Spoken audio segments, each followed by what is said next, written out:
Whoa, what is up, YouTube? It is getting hot out there in this crazy world of ours, isn't it? Starting to heat up. I think this summer is going to be hot, hot, hot, hot, hot. It's going to be real hot. It's going to be like shooting hot. It's already shooting hot. It's blazing hot.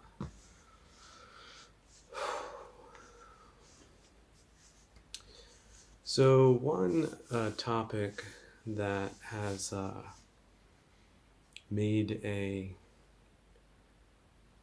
reappearance is the topic of Cold War II.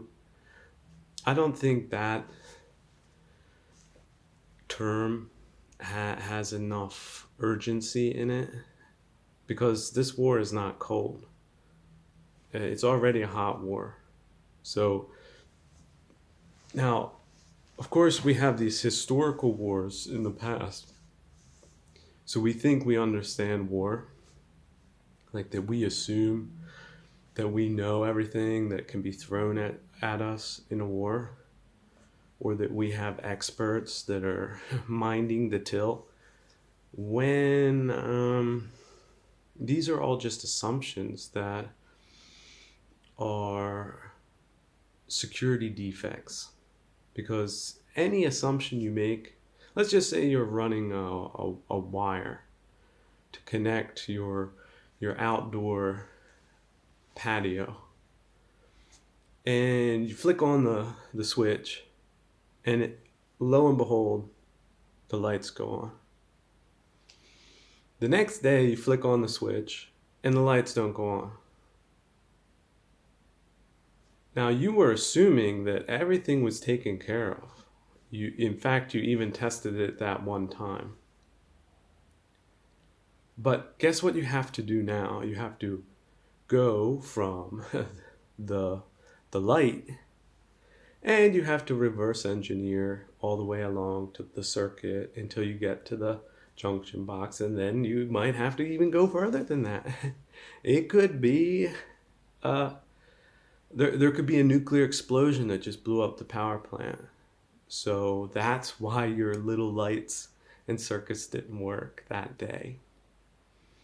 But maybe let's not take it to that extreme yet. But of course that can happen. I mean, let's just look no further than Ukraine, shall we? Are there nuclear power plants that are being attacked? Yes or no?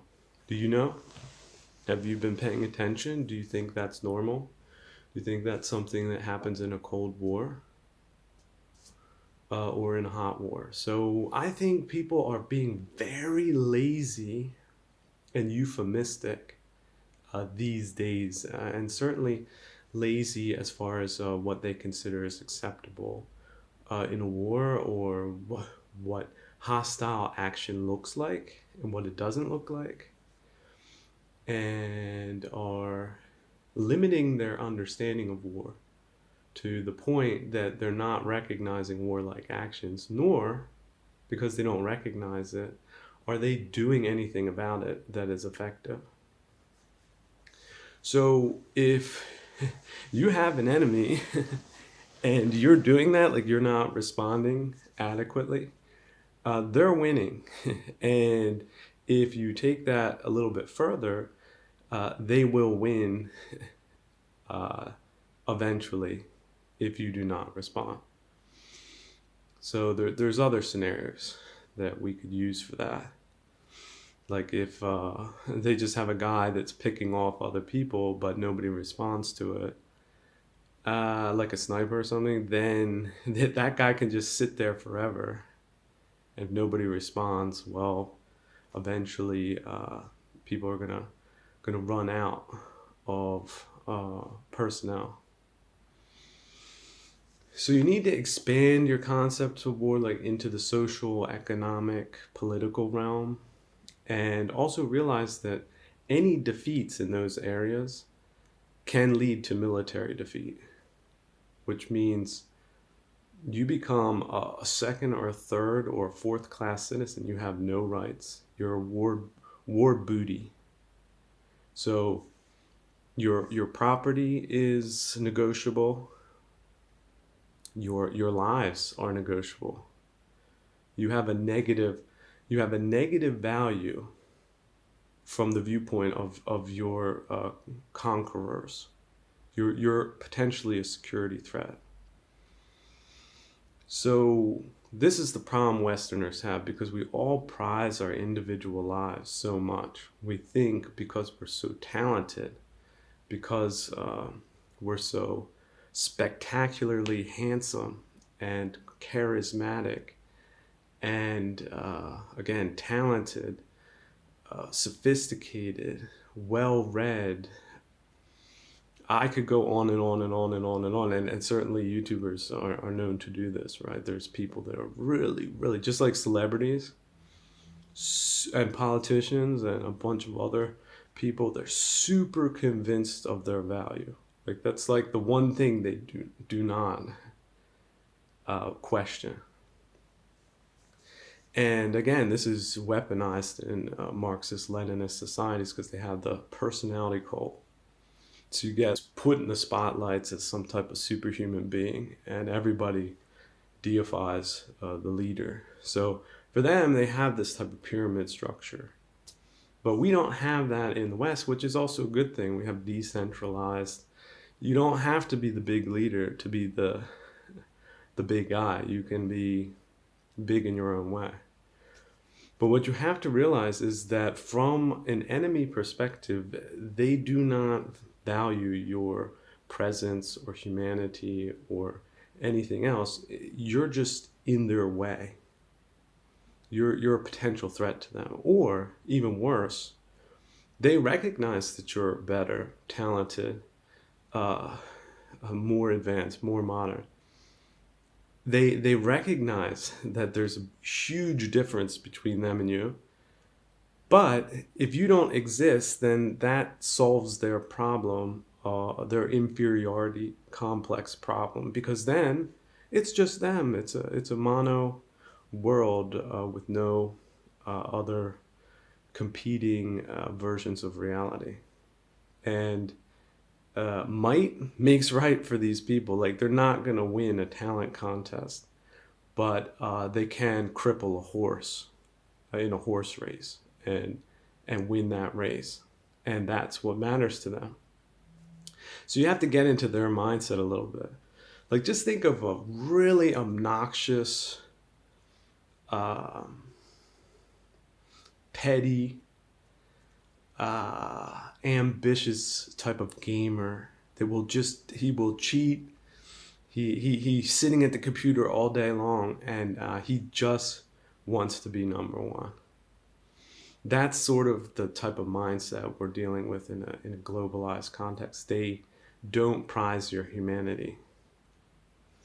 It should be obvious to people, like if people are trying to kill you or your country, that they don't prize the individuals of said country or region or culture.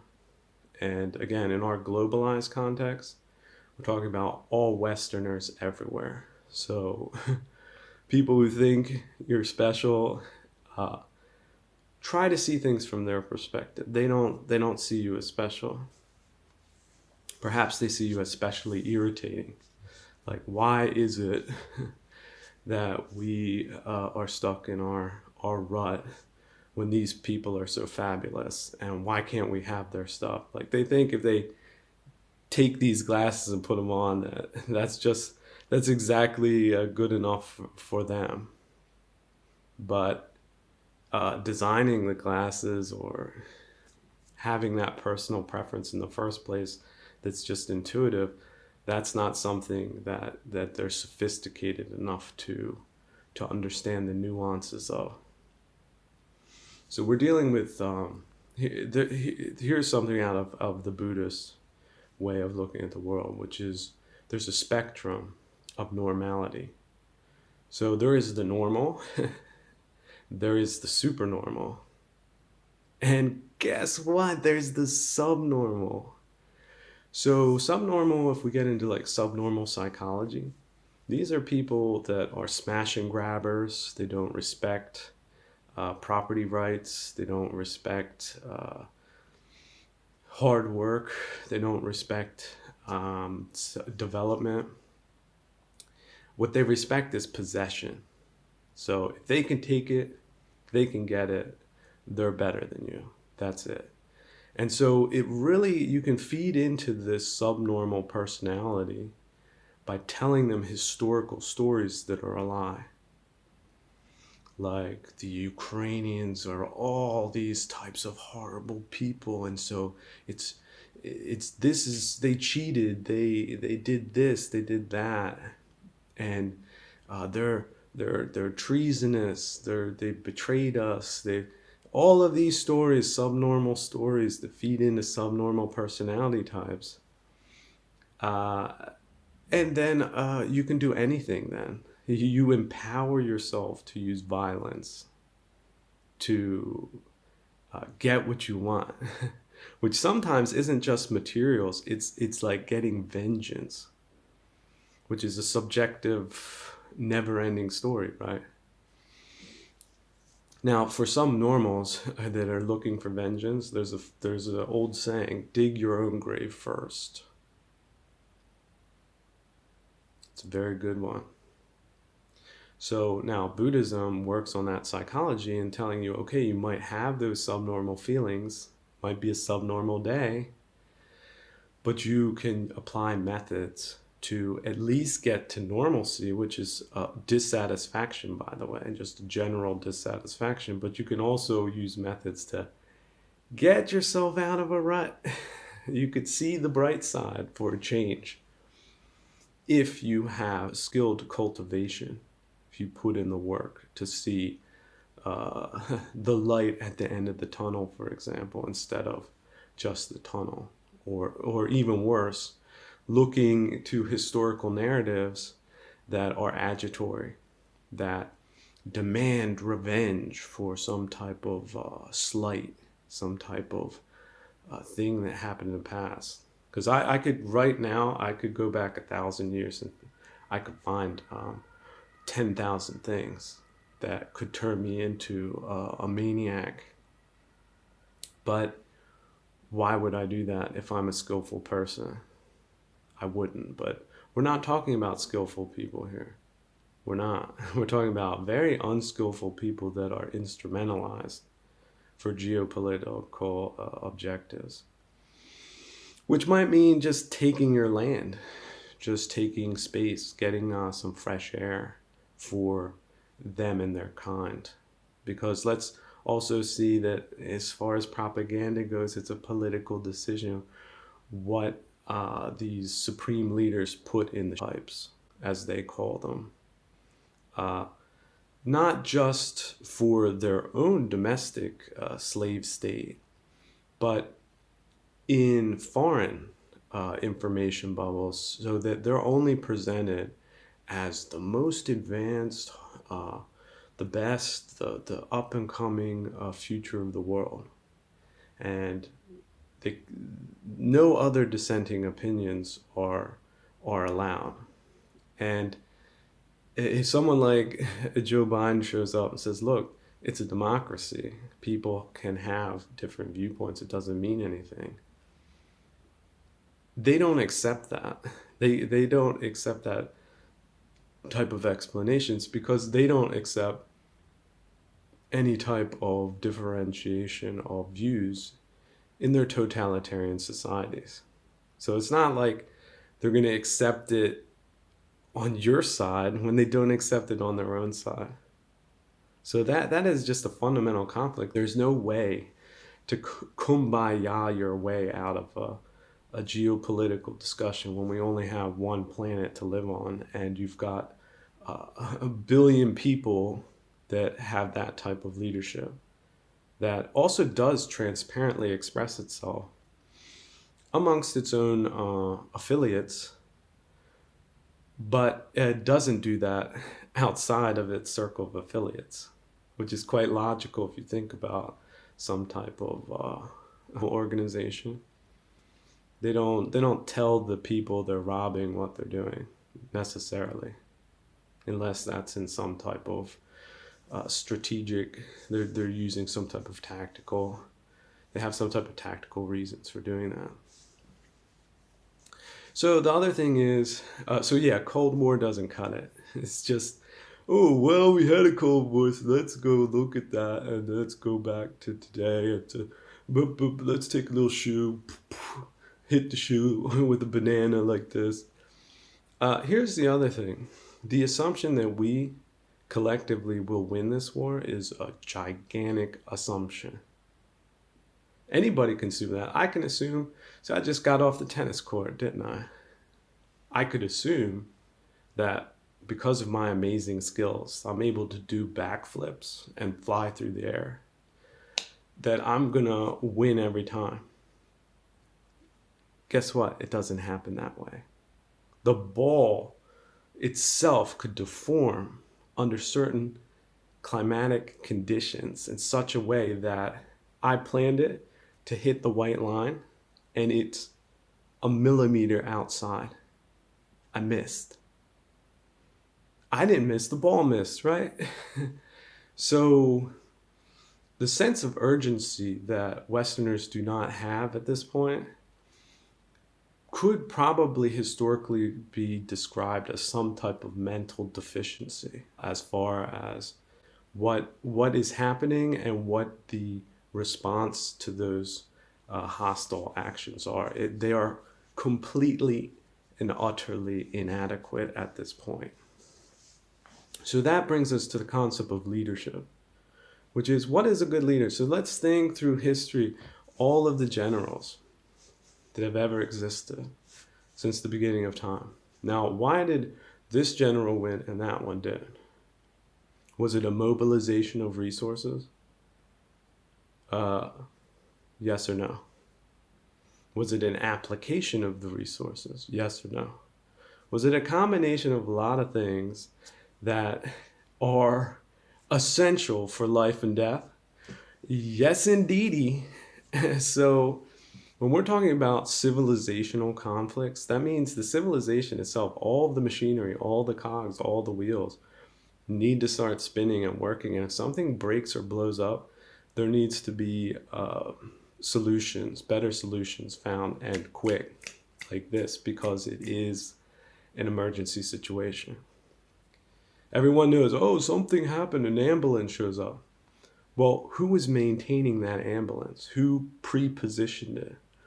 Who was making sure that there was personnel there at the ready, qualified personnel? Who put the machinery together? Who put the medicine, pre-positioned the medicine? This, who had the money? Who had the foresight? Who had... So, but this is the thing. It's not just the head honcho. It's the one person at the top. It's an entire societal and civilizational effort. So, it seems like it's beating a dead horse saying this, that leadership is important, but I'm not seeing appropriate levels of alarm on the Western side at all. This is not just about Russia. This is a combined sphere, and there's a lot of things going on, especially in economics. So everyone, oh, Cold War, yeah, we were dealing with Soviet Union, so we isolated them. Well, we're not doing that with China at all. So containment, decoupling, the whole nine, the whole 13 yards needs to start happening now. And decoupling means also, who knows what's going to happen with all of these people flying around, especially all the fifth columnists and people profiting off of disinformation, misinformation, suppression of information. There needs to be a tidal sea change in cultural security. How about that? That's like a concept. Whoa, boom. What's cultural security? It's like talking to people in the Stone Age, in the modern age. They have no concept of it. Like that, our culture is valuable. That the culture of leadership is valuable. The culture of getting results is valuable. The culture of morality is valuable. I was thinking the other day how valuable morality is. Like if you go back, see, I'm big into archaeology. I love digs of like Minoan civilizations, Linear B, all that. It's just so damn fascinating. It's unbelievable. It's like a gift from God that we're able to interact with these real artifacts and then come to certain conclusions about our collective past. Enormity of time, the enormity of time. We have the principle of permanent change, eternal change in Nietzsche, right? So that itself is just mind-blowingly cosmic. We need to get back to some basics. Now, they had palaces in Greece. Of course, think of Greece as the Grecian people, which again are all over Southeast Asia and all over India. Well, they were until they were more or less subsumed into a mass of other cultures. That it's not the utopian way that people think it was. It actually led to civilizations collapsing, falling apart, languages dying out. But anyway, if you get into, of which, by the way, none of us are immune. We Westerners, we think we're going to be around forever. That might not be the case. We've been exterminated off of various places of real estate. Especially, I recommend you to look into the Tarim Basin. A lot of ancient Buddhists were there too and are no more. So the assumption we're going to exist forever is really, really, really, really stupid and irresponsible. You have to do a lot to maintain it. You have to do a lot to maintain culture, and we just assumed it would be secure. It's not. Again, people hate, absolutely hate the West. They would do anything to destroy it. So, but we let the West be redefined into what? Woke. So what's that? It's like then Westerners want to destroy woke that is supposed to be the West. So don't ever get into that type of paradigm. But yeah, going back to these archaeological digs, what was outside of some of the palaces? Although some people would say that that was a representation of a decadence setting in because people were focusing more on material wealth and luxury. You got to have your gold toilet, right? And your slaves instead of what's good enough, like a cootie shack. What do you need? Who do you need to subvert to maintain a cootie shack and receive handfuls of rice from farmers? Where's your morality that you have to throw out the window for that because it doesn't exist? But getting back to these digs, the most important archaeological structure was the religious temples. So, and let's think, what did the religious temples do? Well, they had the priest. What did the priest do? The priest maintained morality or improved it. And morality is what keeps us together. You work with people who are moral. You do not work with immoral people because it's bad for business. You can't, oh, I'll send you a truck. Go ahead and pay me when you get a chance. And then what does the immoral person do? Well, thanks. Bye-bye. And where is the money that is needed to produce more? Well, that just went down a hole of a person that was immoral. So, but guess what? A society needs a lot of moral people for it to work, which is why our enemies promote immorality. That's it. Like a lot of people would think, okay, I can be immoral and there's going to be no consequences of that because I get some type of benefits. There are enormous, potentially enormous, catastrophic downstream effects of immorality. And one of the biggest ones is fragmentation, social division and fragmentation.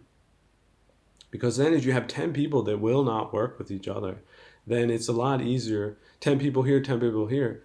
It's a lot easier to just then kill that 10 people and then kill the other 10 people instead of 20 people fighting against, let's say, 30 attackers.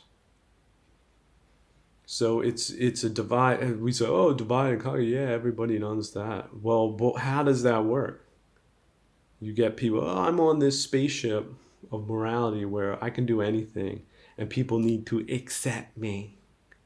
And then they're sending that down the pipes of propaganda that, oh, this lifestyle, everybody needs to accept it, when people don't accept it. And the consequence of that is division, which can be potentially fatal and civilizationally ending.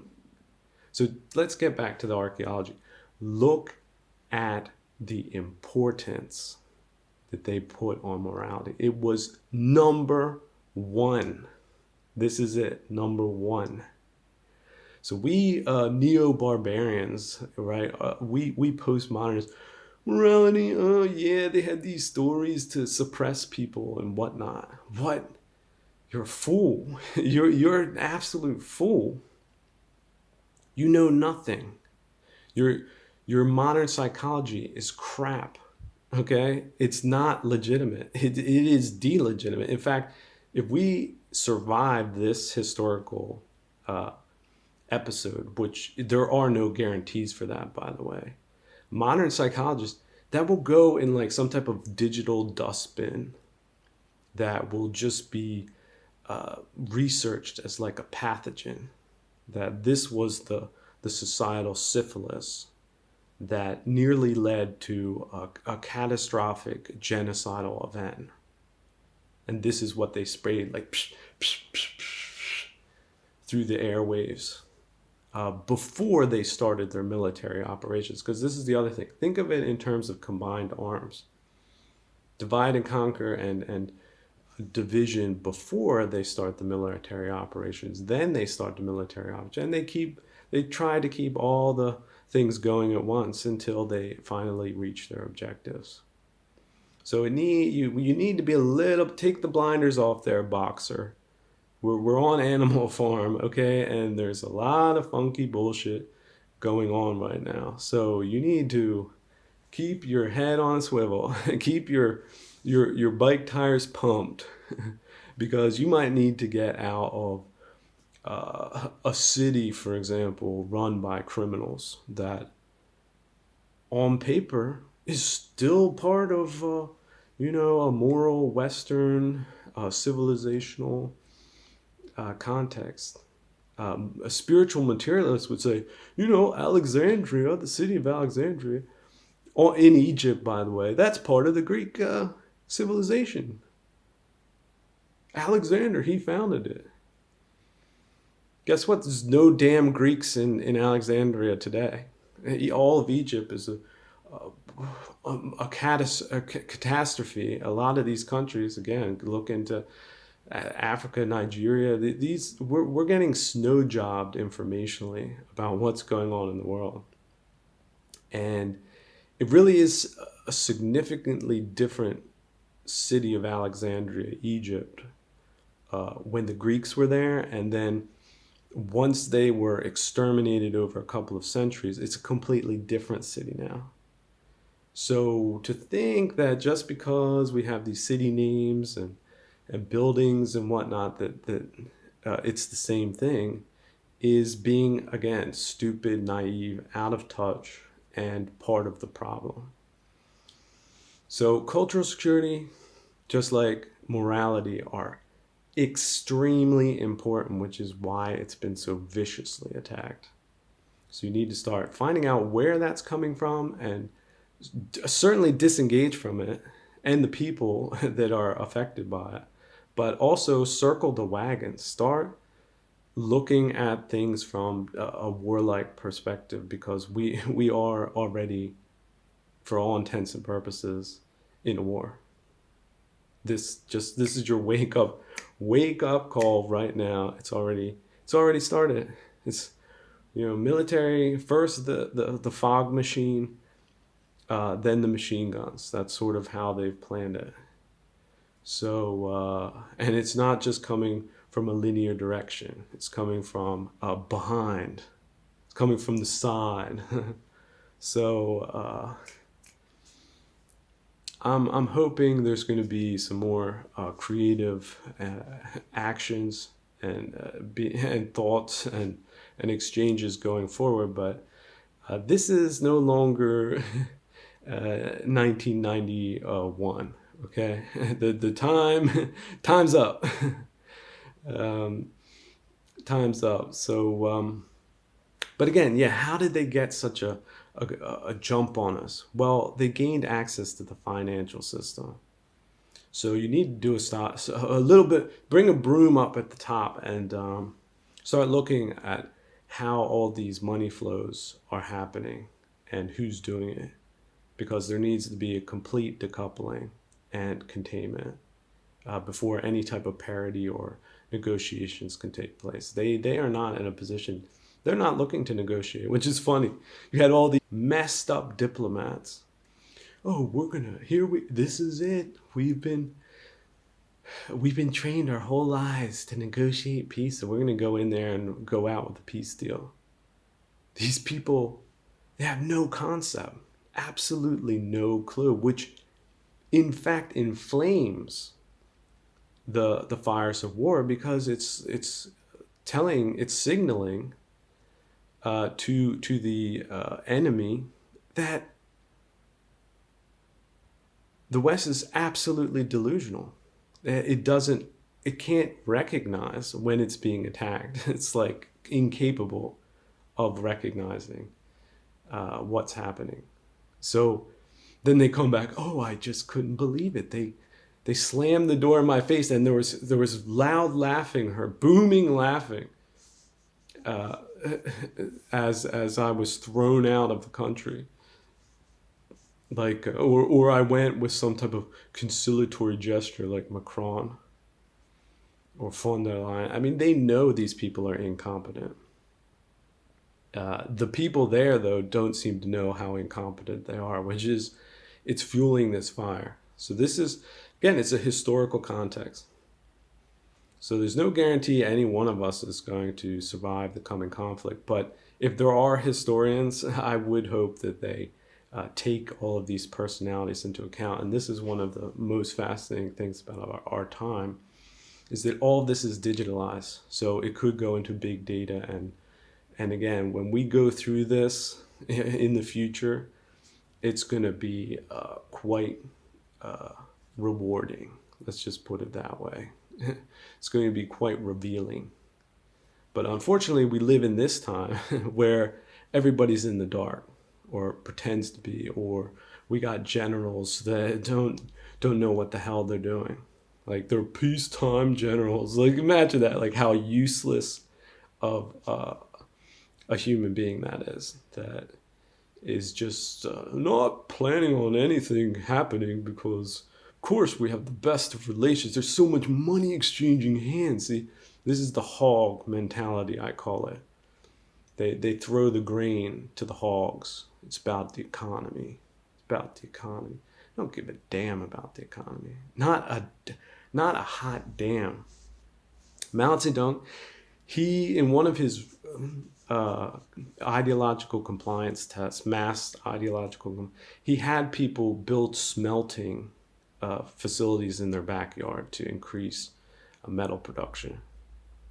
Now, you can imagine that didn't work at all, but just think how many man hours they put into that. They don't give a damn about the economy. They don't give a damn. The hog feed just feeds the hogs till the slaughter. That's what it is. But see, the hogs, they just love that grain, don't they? Love that grain. They love the stock market.